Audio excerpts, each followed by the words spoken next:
नमस्कार। वैश्विक ऊर्जा सुरक्षा पर इस खास इंटेलिजेंस ब्रीफिंग में आपका स्वागत है। आज हम एक ऐसे भू-राजनीतिक बदलाव का विश्लेषण करने जा रहे हैं जो ग्लोबल एनर्जी मार्केट को पूरी तरह से पलट कर रख देने वाला है। एक एनालिस्ट के नज़रिए से देखें तो ये सिर्फ तेल की बात नहीं है, ये पावर और सप्लाई चेन का पूरा खेल बदलने वाला है। तो चलिए सीधा शुरू करते हैं। अब जरा इस बुनियादी सवाल पर गौर कीजिए। दुनिया भर में समुद्र के रास्ते जितना भी तेल व्यापार होता है ना, उसका करीब 20% हिस्सा सिर्फ एक संकरे रास्ते से होकर गुजरता है, स्ट्रेट ऑफ होर्मुज। और हम सब जानते हैं कि ये इलाका हमेशा भू राजनीतिक तनावों से घिरा रहता है। तो ऐसे में कोई भी देश अपनी ऊर्जा आपूर्ति को कैसे सुरक्षित रख सकता है? नीति निर्माताओं के लिए ये एक बहुत बड़ा सिरदर्द है, क्योंकि अगर ये रास्ता ब्लॉक हुआ तो ग्लोबल सप्लाई चेन धड़ाम से गिर सकती है। आज की इस ब्रीफिंग का एजेंडा काफी स्पष्ट है। हम ऊर्जा सुरक्षा के परिदृश्य पर बात करेंगे, समझेंगे कि होर्मुज चोक पॉइंट को कैसे बाईपास किया जा रहा है, ओपेक कोटे से आज़ादी के क्या मायने हैं, क्षेत्रीय ऊर्जा प्रभाव कैसे बदल रहा है, भारत के लिए इसके आर्थिक मायने क्या हैं, और आखिर में फुजेरा एक रणनीतिक बफर के रूप में कैसे काम कर रहा है। तो सबसे पहले बात करते हैं ऊर्जा सुरक्षा के मौजूदा परिदृश्य की, हमारी निर्भरता और इसमें छिपी कमियां। 85%। ये सिर्फ एक नंबर नहीं है, ये राष्ट्रीय सुरक्षा के लिए एक बहुत बड़ा अलर्ट है। देखिए, भारत दुनिया का तीसरा सबसे बड़ा तेल उपभोक्ता है और हम अपनी ज़रूरत का लगभग 85% कच्चा तेल आयात करते हैं। इसका एक बहुत बड़ा हिस्सा मध्य पूर्व से आता है। अब आप ही सोचिए, जब इतनी भारी निर्भरता हो तो सप्लाई रूट्स की सुरक्षा कोई विकल्प नहीं रह जाता, ये एक बहुत बड़ी रणनीतिक मजबूरी बन जाती है।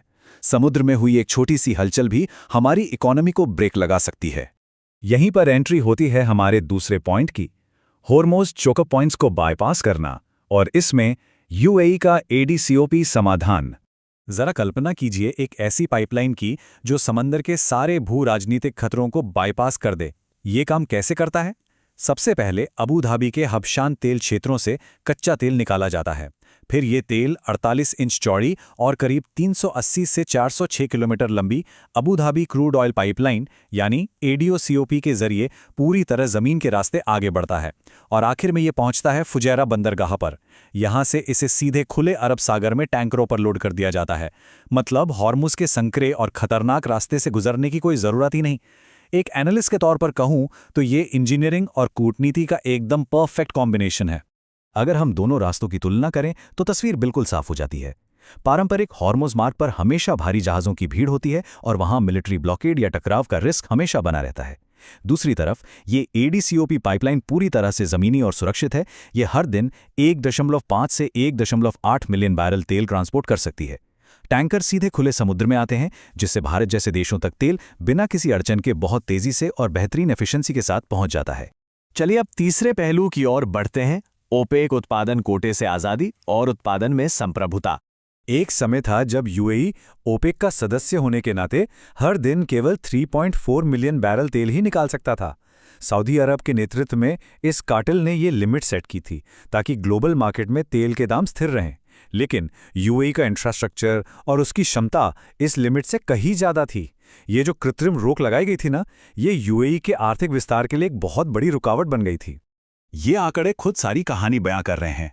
देखिए, पुराना कोटा था 3.4 मिलियन बैरल, जबकि आज के समय में यूएई की क्षमता करीब 4.8 से 5 मिलियन बैरल प्रतिदिन की है और उनका टारगेट है 2027 तक इसे पूरी तरह 5 मिलियन तक ले जाना।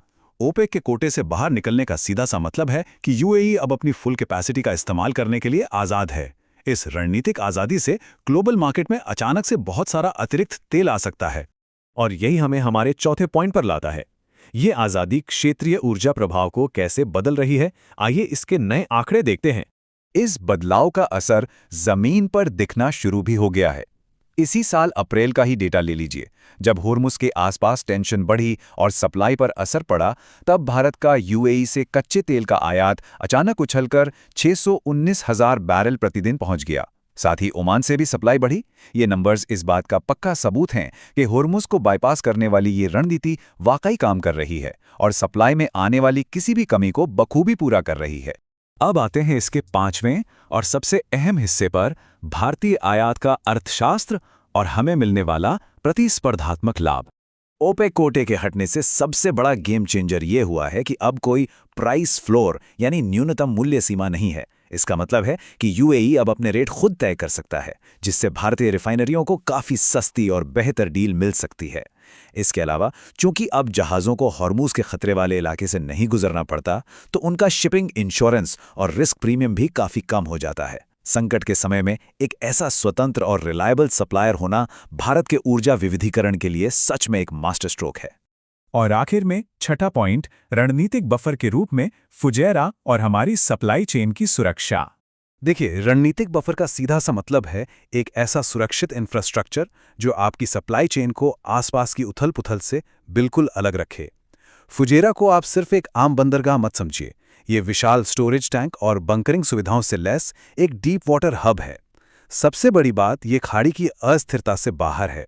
यही बात इसे ग्लोबल एनर्जी सप्लाई को महफूज रखने के लिए एक अभेद्य ढाल बनाती है।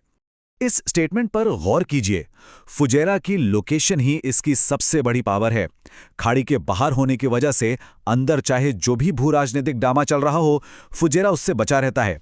इसका सीधा फायदा भारत जैसे एशियाई देशों को होता है, जिनका अपनी सप्लाई पर भरोसा और मजबूत होता है।